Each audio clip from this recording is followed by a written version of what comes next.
Vi har de seneste år været under et stærkt økonomisk pres.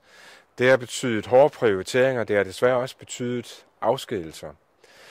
Der er nu gode tegn på, at vi er ved at være igennem situationen er væsentligt mere stabil, og det betyder også, at vi kan begynde at tage fat på nogle ting, som vi gerne vil, både inden for anlægs- og inden for driftssiden. Men det er ikke kommet af sig selv.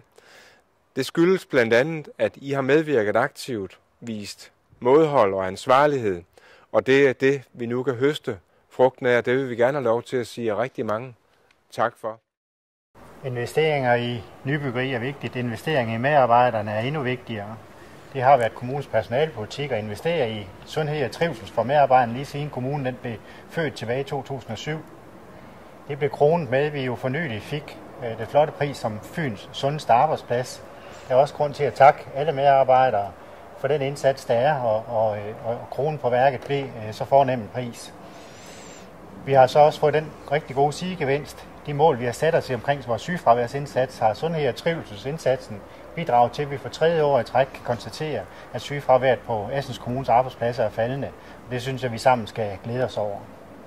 Vi er også klar over, uanset hvad den økonomiske situation er, at der er et demografisk pres for, at der bliver færre medarbejdere fremover i offentlig regi, og dermed også i Assens Kommune. Det kommer til at stille store krav til os som medarbejdere. Nytænkning, innovation, velfærdsteknologi, digitalisering vil være nogle af nøgleordene i de fremtidige strategier, vi skal lave i Assens Kommune. Det vil stille store krav til jer som medarbejdere og også som ledelse, at der vil tænkes nye løsninger, nye velfærdsløsninger, så vi sammen fremadrettet kan give den samme eller endnu bedre service i forhold til vores borgere. Et eksempel på, hvordan vi tænker nyt, og nogle af vores medarbejdere har været kreative og tænkt nyt og anderledes metoder, det er jo inden for integrationsområdet, hvor det jo lykkes at få endnu en fin pris, nemlig integrationsprisen for projektet Hele Familiens Integration. Det er et rigtig godt eksempel på nogle kreative medarbejdere, som har bidraget til den innovationsindsats, som bliver så vigtig i årene fremover. Vi har arbejdet meget med begrebet aktivt medborgerskab, og det er et spørgsmål om at inddrage borgerne i højere grad, end vi har gjort tidligere. Det betyder ikke, at borgere skal overtage stillinger og de faglige kvalifikationer, som I som medarbejdere har, men det betyder, at der på nogle områder vil kunne indgås nogle partnerskaber, hvor borgerne så kan indgå og være med til at fastholde en god service over for borgerne.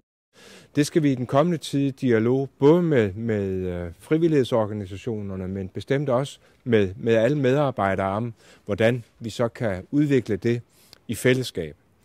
Og det ligger meget godt op til, at vi også arbejder med en ny vision, nogle nye målsætninger, en ny strategi, vision 2018 har vi kaldt den. Og der er en række pejlemærker der, som vi jo i fællesskab så skal have arbejdet videre med og sat vores nye mål udefra.